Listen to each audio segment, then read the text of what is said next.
சென்னை மதுரவாயல் ஆலப்பாக்கம் பகுதியில் சாலை முழுவதுமே கழிவுநீரால் சூழப்பட்டிருக்கிறது. மழைநீரோடு சேர்ந்து கழிவு நீரும் தேங்கி நிற்கக்கூடிய சூழல் அங்கே ஏற்பட்டிருக்கிறது. ஆலப்பாக்கத்தில் கனமழையால் ஏற்பட்டிருக்கக்கூடிய சூழல் என்னவாக இருக்கிறது அப்படின்ற காட்சிகளை பார்த்துட்டு வரும். சென்னை மாநகராட்சி 146வது வார்டில் இப்படி ஒரு சூழல் இருக்கிறது. களத்திலிருந்து விவரங்களோடு இணைகிறார் எம்முடைய செய்தியாளர் ஜெய்ஹரிஷ். ஜெய்ஹரிஷ், தற்பொழுது அந்த பகுதியில் என்ன கள சூழலாக இருக்கிறது? மழைநீரோடு சேர்ந்து கழிவு நீரும் கலந்திருப்பதாக கூறப்படுகிறது. அதிகாரிகள் யாராவது அந்த பகுதிக்கு வந்திருக்காங்களா? என்ன விவரம்?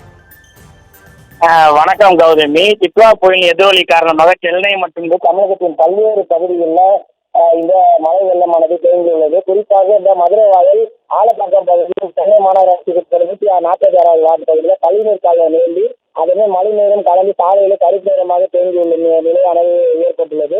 திருநாட்டம் மிக்கதுடன் ஏராளமான பூச்சிகளை இந்த பகுதியில் மிதப்பதால் நோய் தொற்று அபாயம் உள்ளதாக பொதுமக்கள் அச்சமடைந்துள்ளனர். மேலும் வீட்டிலிருந்து வெளியே செல்ல முடியாத சூழ்நிலையில் கழிவுநீர் வெள்ளத்தால் நடந்தபடி அவதி அடைந்து மக்கள் இறந்துள்ளது குறிப்பிடத்தக்கது. மேலும் இந்த பகுதியில நகர், எம்ஜிஆர் சாலை உள்ளிட்ட பகுதியில கழிவு நீருடன் மழை வெள்ள நீரும் சூழ்ந்திருந்தால் இந்த பகுதிவாசிகள் மிகுந்த அவதியோடு அறிந்து வருகின்றனர். மேலும் இது தகவலிருந்து சம்பவ இடத்துக்கு வந்த மாநகராட்சி ஊழியர்கள் அதனை அப்புறப்படுத்தும் பணியிலும் தற்போது ஈடுபட்டுள்ளதும் குறிப்பிடத்தக்கது.